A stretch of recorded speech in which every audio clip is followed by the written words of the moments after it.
Indian പ്രത്യാക്രമണത്തിന് പിന്നാലെ പാകിസ്ഥാന് പ്രതിസന്ധി സൃഷ്ടിച്ച് ആഭ്യന്തര സംഘർഷവും. ബലൂചിസ്ഥാൻ പ്രവിശ്യയിലെ കൊറ്റ ബലൂചിസ്ഥാൻ ലിബറേഷൻ ആർമി പിടിച്ചെടുത്തു എന്നാണ് റിപ്പോർട്ടുകൾ. മുൻ പ്രധാനമന്ത്രി ഇമ്രാൻഖാനെ ജയിൽ മോചിതനാക്കണമെന്നാവശ്യപ്പെട്ട് പാകിസ്ഥാൻ തെഹ്രീക്കെ ഇൻസാഫ് പ്രവർത്തകർ തെരുവിലിറങ്ങി.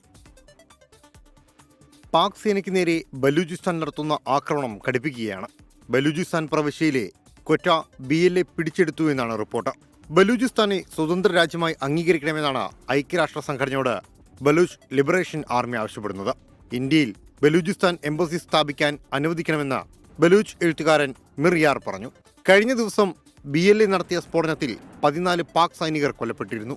ഇതിനിടെ ജയിലിൽ കഴിയുന്ന പാക് മുൻ പ്രധാനമന്ത്രി ഇമ്രാൻഖാനെ മോചിപ്പിക്കണമെന്നാവശ്യപ്പെട്ട പാകിസ്ഥാൻ തെഹ്രീക്കെ ഇൻസാഫ് പ്രവർത്തകർ തെരുവിലിറങ്ങി.